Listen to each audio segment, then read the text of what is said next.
Guys, welcome to let's study with Anusha Garg. आज हम chapter 2 of Flamingo class 12th करेंगे। Lost spring stories of stolen childhood by Anees Jung. Anees चंग जो थी वो हैदराबाद में उन्होंने अपना एडोलोसेंस स्पेंड करा। वो रूरकेला में बॉर्न थी। She received education in Hyderabad and in the United States of America. उनके दोनों पेरेंट्स राइटर्स थे और उन्होंने राइटिंग करियर इंडिया में बिगेन करा। She has been an editor and उन्होंने बहुत सारे न्यूज़पेपर्स के लिए मैगजीन्स के लिए लिखा for abroad and in India. And उनकी बहुत सारी बुक्स है जिसका हमें पार्ट पढ़ रहे हैं, जो बुक है Lost spring stories of stolen Childhood. इस स्टोरी में बेसिकली वो बताती हैं the grinding poverty and traditions which condemn these children to a life of exploitation. इसमें हम दो स्टोरीज़ पढ़ने वाले हैं। फर्स्ट साहिब आलम की, जो कि एक रैग पिकर है बच्चा एंड वो सीमापुरी में रहता है अपनी फैमिली के साथ। एंड सेकंड मुकेश, जो कि एक बैंगल मेकर की फैमिली से बिलोंग करता है फिरोज़ाबाद से। इस स्टोरी में हम देखेंगे कैसे उन दोनों के जो ड्रीम्स है वो बचपन से एक शैटर करने की कोशिश करी गई है, पर फिर भी दिखाया है कि कैसे एनिस चंग इन सबको एनालाइज करती है और बताती है कि कैसे बच्चे रह रहे हैं। तो फर्स्ट स्टोरी करते हैं हम साहिब आलम की।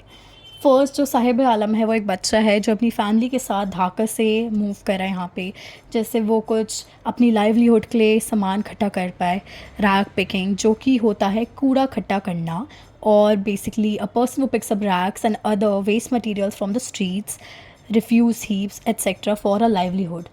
और ये क्यों करता है? क्योंकि एनिस चंग ने इनसे पूछा भी था कि आप ये सब क्यों करते हो, तो बच्चे ने खुशी खुशी बोला कि कभी कभार हमें कुछ पैसे भी मिल जाते हैं इन चीज़ों में। तो फर्स्ट आयरनी है इसकी वो ये है कि इसका जो नेम है उसका मतलब होता है lord of the universe. Saheb Alam lord of the universe, but वो करता क्या है? Rag picking.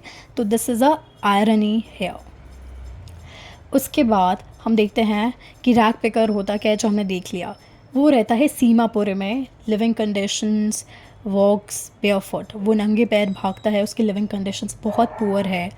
On the outskirts of Delhi, yet miles away from it home of 10,000 rag pickers, जो कि एक दिल्ली में बेस्ड है ये सीमापुरी।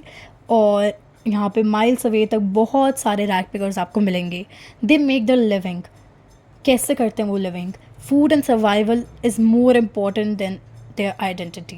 उन्हें कोई फ़र्क नहीं पड़ता कि लोग उन्हें कचरा इकट्ठे करने वाला बोलेंगे, रैग पिकर बोलेंगे, कुछ भी बोलेंगे। उनके लिए उनका जो अल्टीमेट एम है लाइफ का वो है फूड और सर्वाइवल, जो कि उन्हें मिलता है रैग पिकिंग से। Garbage to them is gold because it is the means of survival. उनके लिए जो गार्बेज वो गोल्ड है बिकॉज उन्हें वो सर्वाइवल, लाइवलीहुड, उनका खान पान, उनको एक ज़िंदा रहने का वो दे रहा है। तो आपको समझ आया कैसे है ये? उसके बाद इसमें एक स्टोरी और हाईलाइट करेगी कि साहिब आलम एक बार टेनिस का एक मैच देख रहा होता है और उसके बाद शूज़ भी होते हैं, पर जो एनिस चंग है वो यही सोचती है कि कैसे साहिब आलम कभी वो खेल नहीं पाएगा, कैसे उसके जो ड्रीम्स है एकदम से छोटे से हो गए हैं, कैसे वो बड़ा ड्रीम कर रहा था, फिर उसकी फैमिली ने उसकी इतनी ज़्यादा माइंड में वो भर दिया है कि तुम्हें यही करना है, कि अब उसको छोटी छोटी चीज़ों में खुशी मिलने लग जाती है। नेक्स्ट स्टोरी हम देखेंगे मुकेश की। जो मुकेश है he belongs to the family of a bangle maker of Firozabad. जो मुकेश है वो एक बैंगल मेकर की फैमिली से बिलोंग करता है फिरोज़ाबाद में। एंड उसका जो बिगेस्ट ड्रीम है वो है एक मोटर मैकेनिक बनना। उसको अपनी फैमिली की लीनेज तोड़नी, उससे नहीं करना कि हम मेरी फैमिली बैंगल मेकर ही रहे, उससे आगे बढ़कर कुछ करना है। तो हम देख सकते हैं उसका एक सपना है मोटर मैकेनिक बनने का। उसके बहुत सारी प्रॉब्लम्स भी आती हैं, जैसे वो बैंगल मेकर है उसकी फैमिली में, जैसे कि उसके जो हाथ वाथ है वो कभी कभार हॉट फर्नेसेस जो होती है उनसे लग जाता है, उनकी आइज़ में। तो दिखाएंगे work place small and dinghy होता है, बहुत कम, छोटा सा होता है, शैटर्ड सा होता है। लॉन्ग वर्किंग आवर्स होता है in front of hot furnaces, जिससे स्किन बर्न भी हो सकती है। Boys and girls assist parents in the dim light and flickering of oil lamps. उसके बाद eyes more adjusted, dust from polishing bangles affect the eyes, skin and health lie in a state of intense poverty. कैसे दिखाया कि दोनों के घर में इतनी ज़्यादा इंटेंस पोवर्टी है, फिर भी ये दोनों रह रहे हैं। इन दोनों में जो सबसे बड़ी चीज़ जो कॉमन है कि both worlds stop young children from dreaming, making them slaves to their faith. मतलब दोनों की फैमिली अब देखा जाएगा कि एक जो है वो रैग पिकिंग कर रहा है, एक बैंगल मेकर की फैमिली से है। तो दोनों के जो वर्ल्ड है बहुत ज़्यादा कोलाइडेड से हैं, शैटर्ड से हैं, कि उन्हें पता है कि उन्हें यही काम करना है, उनके जो ड्रीम्स हैं वो एकदम रोक दिए गए हैं। और the next generation might escape this web of poverty. उनका ये हो सकता है कि उन दोनों ने सोचा हुआ कि उनकी जो नेक्स्ट जनरेशन है वो हो सकता है इस वेब ऑफ पॉवर्टी से निकल पाए। अब इस चैप्टर की सिग्निफिकेंट क्या है लॉस्ट स्प्रिंग टाइटल का, लॉस्ट स्प्रिंग। जो स्प्रिंग होता है is a season of hope and optimism symbolise this life. ये स्प्रिंग एक सीज़न होता है होप का, पॉजिटिविटी का, और ये लाइफ को सिम्बलाइज करता है spring life. Unfortunately millions of children in our country face their childhood and in rag picking and other hazardous industries। बहुत सारे हमारे इंडिया इज़ अ कंट्री जिसमें बहुत सारे बच्चे बचपन से इन चीज़ों में काम करने लग जाते हैं और उन्हें बहुत कुछ सहना पड़ता है।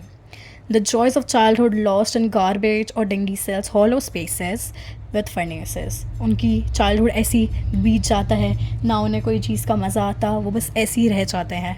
Children see little hope overcoming and escaping the spectrum. उन्हें बहुत कम होप और लाइट दिखती है कि हम ये कभी एस्केप कर पाएंगे इस चीज़ को। उन्हें बस यही लगता है कि हमेशा हम ऐसे ही रहेंगे। Moreover years of mind numbing have killed their initiative to dream more. बचपन से उनका माइंड नम कर दिया जाए कि तुम्हें यही करना है, यही करना है, यही करना है, तो उनके जो ड्रीम्स करने का वो जो एक वो था वो एकदम कम हो गया है कि क्या हम ड्रीम कर सकते हैं, क्या हम ये कर सकते हैं। Last, they're entangled in a spiral that moves from poverty to greed and injustice। वो एक ग्रीड यहाँ पे एक ऐसे स्पायरल में फंसे हुए हैं जहाँ पर पॉवर्टी है, फैमिली को सपोर्ट करना है, ग्रीड है, इनजस्टिस है, खान पान है, रहन सहन है, सब कुछ एकदम मिक्स सा है। तो ये उसका है लॉस्ट स्प्रिंग, लॉस्ट लाइफ। अगर हम इसका वो देखें तो लॉस्ट लाइफ, लॉस्ट चाइल्डहुड,